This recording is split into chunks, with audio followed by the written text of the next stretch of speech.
نحمده ونصلي على رسوله الكريم أما بعد فأعوذ بالله من الشيطان الرجيم بسم الله الرحمن الرحيم ولقد آتينا موسى الكتاب وقفينا من بعده بالرسل وآتينا عيسى ابن مريم البينات وأيدناه بروح القدس أفكلما جاءكم رسول بما لا تهوى أنفسكم استكبرتم ففريقا كذبتم وفريقا تقتلون وقالوا قلوبنا غلف بل لعنهم الله بكفرهم فقليلا ما يؤمنون صدق اللہ العظیم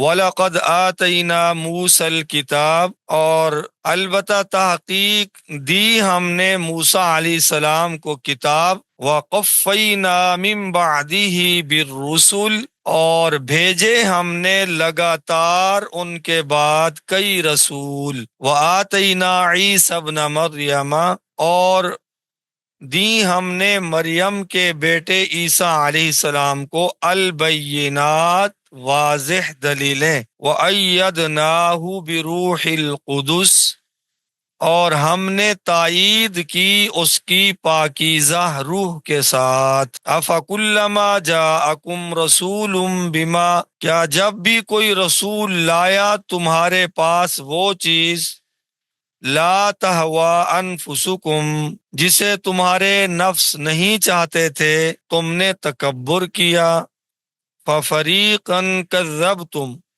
پس پیغمبروں کے ایک فریق کو تم نے جھٹلایا، وفریقا تقتلون، اور ایک فریق کو تم نے قتل کیا، وقالوا قلوبنا غلف، اور کہا انہوں نے ہمارے دل غلافوں میں ہیں، بل لعنہم اللہ بکفرہم، بلکہ اللہ تعالی نے ان پر لعنت فرمائی ہے ان کے کفر کی وجہ سے، فقلیلا ما یؤمنون، پس بہت تھوڑے ہیں جو ایمان لاتے ہیں۔ محترم سامعین، گزشتہ اسباق میں یہودیوں کا تذکرہ ہوتا چلا آ رہا ہے، اور اللہ جل شانہ کی نافرمانیاں مسلسل پے در پے جو وہ کرتے رہے ان کا تذکرہ آپ احباب بار بار سن رہے ہیں۔ تو یہاں پر ایک سوال پیدا ہوتا تھا کہ آخر بنی اسرائیل اتنے جرائم اور نافرمانیاں کیوں کرتے تھے؟ کیا ان کی ہدایت کے لیے کوئی سامان نہیں کیا گیا؟ اور حضرات انبیاء علیہم الصلاۃ والسلام یا اللہ کی طرف سے کوئی سمجھانے والے ان کے ہاں نہیں آئے تھے؟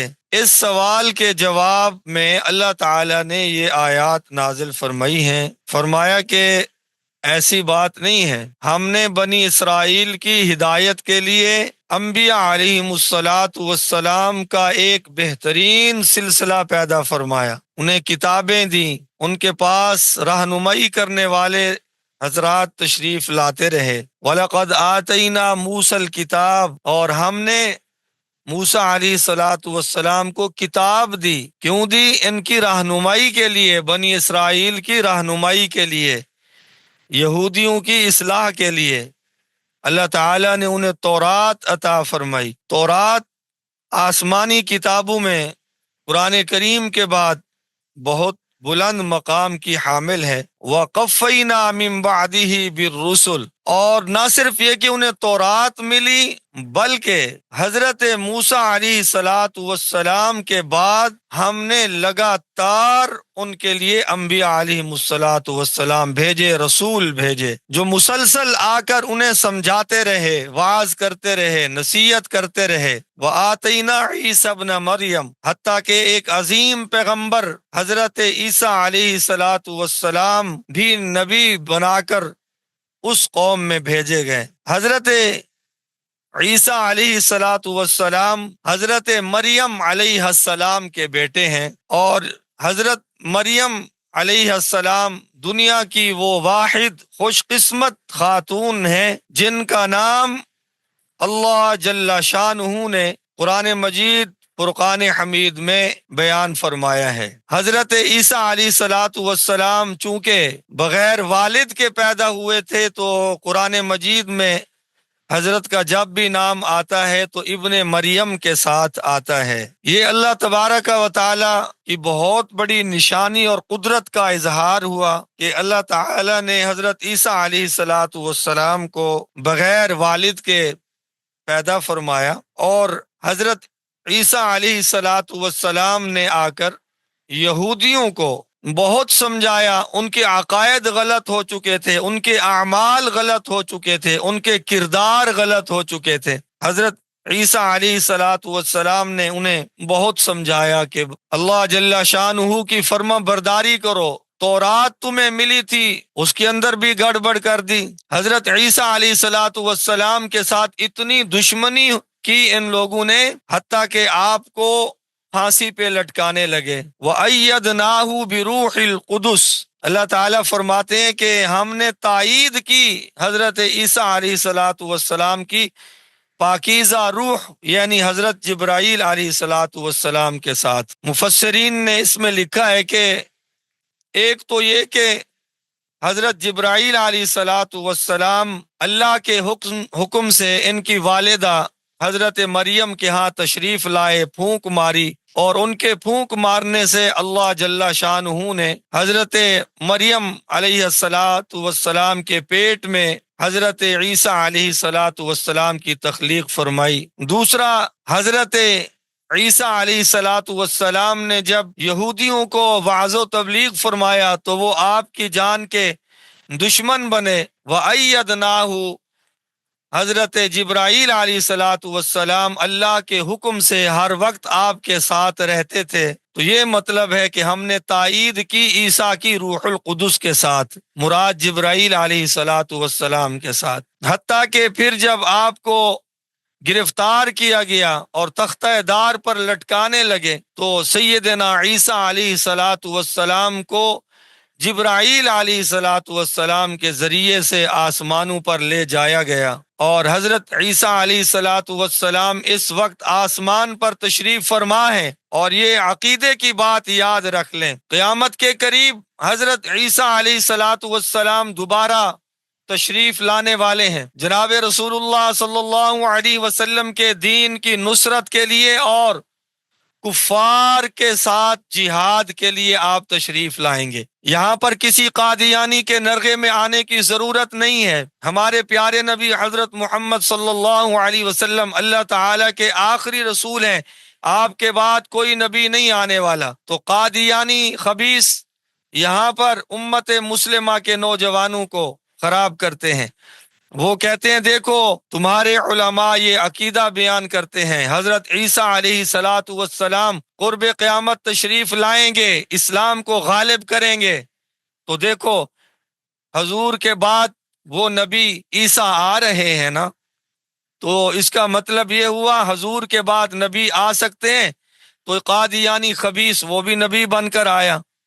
تو یاد رکھیے گا حضرت عیسیٰ علیہ الصلاۃ والسلام بطور نبی تشریف نہیں لائیں گے، بطور رسول تشریف نہیں لائیں گے، بلکہ حضرت عیسیٰ علیہ الصلاۃ والسلام اسلام کے مجاہد بن کر تشریف لائیں گے۔ بھائی بہت بڑا فرق ہے، نبی کے طور پر نہیں، مجاہد کے طور پر اسلام کی نصرت کے لیے تشریف لائیں گے۔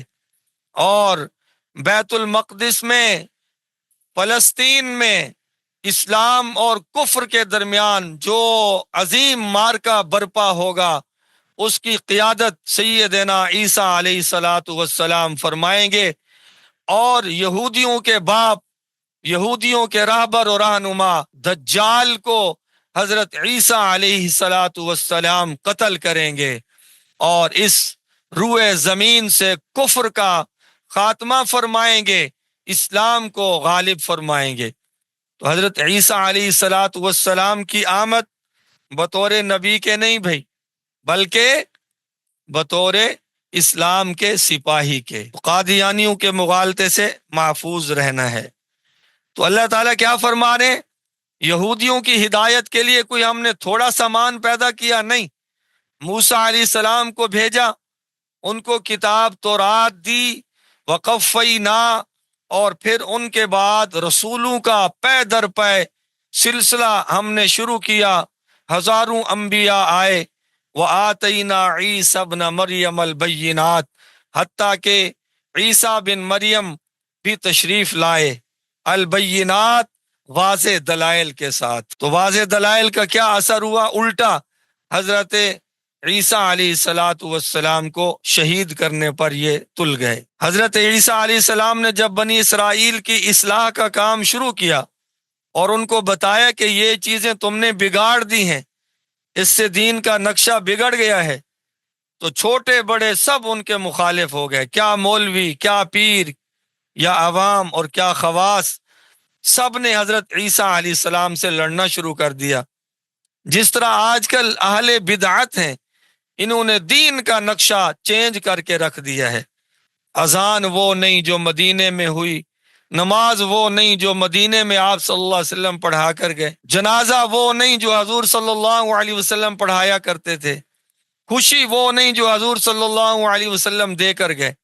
ہر چیز میں اپنی طرف سے یا چیزیں بڑھا دیں یا چیزیں کم کر دیں۔ تو اگر آج اہل بدعت کی تردید کی جائے اور انہوں نے پھر عوام کا ذہن اتنا خراب کر دیا، جو بھی سمجھاتا ہے کہ بھائی یہ چیز دین میں نہیں ہے تو لڑنے مرنے پر تیار ہو جاتے ہیں۔ وہ کہتے ہیں دیکھو کوئی غلط کام کر رہے ہیں، تو بھائی جب تک حضور صلی اللہ علیہ وسلم اور صحابہ سے کوئی عمل ثابت نہ ہو، چاہے کتنا حسین و جمیل ہو، تو وہ شرعاً اللہ تعالیٰ کو پسند اور محبوب نہیں ہے۔ یہ بات تو طے ہو گئی کہ اللہ تعالیٰ نے بنی اسرائیل کی ہدایت کے لیے کتابوں کا اور رسولوں کا بڑا لمبا چوڑا سلسلہ پیدا فرمایا تھا، لیکن آگے کیا ہوا؟ افکلما جاءکم رسول، کہ جب بھی کوئی رسول تمہارے پاس آئے، لا تہوا انفسکم، اور وہ چیز جو تمہارے نفس نہیں چاہتے تھے انہوں نے اسی چیز سے روکا جس کو تمہارے جی چاہ رہے تھے۔ بھائیو بڑی پتے کی بات ہے، ایک طرف اللہ رسول کی بات ہوتی ہے، دوسری طرف دل کی خواہشات ہوتی ہیں۔ دل یہ کہتا ہے یار یہ چیز بہت اچھی ہے، یہ بدعت بہت اچھی ہے، یہ رسم بہت اچھی ہے، دل اس طرف لگتا ہے، بدعات کی طرف، رسوم کی طرف۔ تو جو اللہ کے پیارے ہوتے ہیں وہ اللہ اور اللہ کے رسول کو ترجیح دیتے ہیں، اور جن کے دلوں میں اللہ رسول کی محبت نہیں ہوتی وہ دنیا کی طرف بھاگے چلے جاتے ہیں، خواہشات نفسانیہ کی طرف وہ بھاگ جاتے ہیں۔ تو اللہ تعالیٰ نے فرمایا یہ یہودیوں، جب بھی رسول تمہارے پاس آئے تو تم نے تکبر کیا۔ تکبر بھی کیا؟ فَفَرِيقًا كَذَّبْتُمْ، انبیاء کی ایک جماعت کو جھٹلا دیا، وَفَرِيقًا تَقْتُلُونَ، اور انبیاء کی ایک جماعت کو تم نے شہید کر دیا۔ اب تم دین کے ٹھیکیدار بنتے ہو؟ کیا تمہارا دین انبیاء کو قتل کرنے کی اجازت دیتا ہے؟ موسیٰ علیہ السلام نے یہ سمجھایا تھا تمہیں، تورات میں یہ حکم اللہ نے دیا تھا کہ اللہ کے نبیوں کو قتل کرو۔ وَقَالُوا قُلُوبُنَا غُلْفٌ، اس سے بھی ایک قدم اور آگے رکھ دیا یہودیوں نے، کہنے لگے ہمارے دل غلافوں میں ہیں، ہم جو قرآن کریم پر غلاف چڑھاتے ہیں تاکہ کوئی مٹی نہ جائے، کوڑا نہ جائے، اسی طرح وہ کہنے لگے ہمارے دلوں پر پردے ہیں اور ہمارے اندر اصل دین محفوظ ہے، ہم تمہارے دین اسلام کو قبول نہیں کرتے۔ تو یہ ہمارے دلوں پر کیا ہے بھائی؟ پردے، غلاف چڑھے ہوئے ہیں، ہم مضبوط غلاف کے اندر ہیں۔ تو اس کو وہ فخر کے طور پر کہہ رہے تھے کہ اسلام کو قبول نہ کرنا، اس پر وہ فخر کر رہے تھے۔ اللہ نے فرمایا بل لعنہم اللہ بکفرہم، کوئی غلاف نہیں ہے بلکہ لعنت کر دی ہے اللہ نے تمہارے اوپر تمہارے کفر کے بسبب۔ فقلیلا ما یؤمنون، پس بہت تھوڑے ہیں جو ایمان لاتے ہیں۔ تو یہ کوئی پردہ نہیں ہے، ہاں تمہارے دلوں پر مہر لگ چکی ہے، غلاف نہیں، تمہارے دلوں پر مہر لگ چکی ہے۔ جس طرح کہ ایک حدیث پاک کا مفہوم ہے، فرمایا بندہ کوئی گناہ کر لیتا ہے، توبہ کر لے، گناہ کرنے کی وجہ سے دل پر سیاہ نقطہ لگتا ہے، توبہ کر لیتا ہے، اللہ پاک کو منا لیتا ہے، وہ نقطہ اللہ پاک مٹا دیتے ہیں۔ لیکن پھر گناہ کرتا جاتا ہے کرتا جاتا ہے کرتا جاتا ہے، توبہ نہیں کرتا، پھر اتنا کہ دل بالکل کالا سیاہ ہو جاتا ہے، تو اس کو اچھی بات اچھی نہیں لگتی، بلکہ وہ خواہشات کا غلام بن جاتا ہے۔ یہی حال ہوا یہودیوں کا کہ اصل تو دل پر موریں لگ گئی تھی بد کرداری کی وجہ سے، بد اعمالی کی وجہ سے، انبیاء کی مخالفت کی وجہ سے، انبیاء کو قتل کرنے کی وجہ سے، ان کی مخالفت کرنے کی وجہ سے، لیکن وہ بڑے خوش ہو رہے تھے اور کہہ رہے تھے کہ ہمارے دل کیا ہے، غلاف میں بند ہے۔ تو اللہ تعالی ہمیں یہودیوں کے طریقوں پر چلنے سے بچائے، انبیاء علیہم الصلاۃ والسلام اور صحابہ کے طریقے پر چلائے کہ وہ پورے دین پر چلنے والے تھے، اور یہودی یہ نام انبیاء کا لیتے تھے لیکن چلتے ان کے برعکس تھے۔ اللہ پاک حفاظت فرمائے۔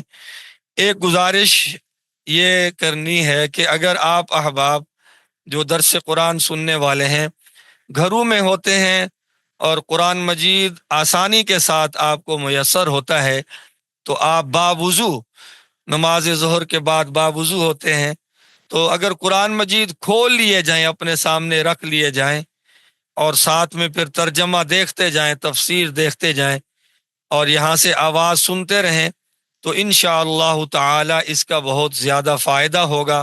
براہ راست قرآن مجید کی برکات اور ہوتی ہیں، اور یہ جو مشینری چیزیں ہیں ان کے اثرات اور ہوتے ہیں۔ تو یہ احباب اگر ایسا کر لیں تو انشاءاللہ تعالی اس کا بہت اچھا اثر پڑے گا۔ اللہ ہم سب کو عمل کی توفیق دے۔ وآخر دعوانا الحمدللہ رب العالمین۔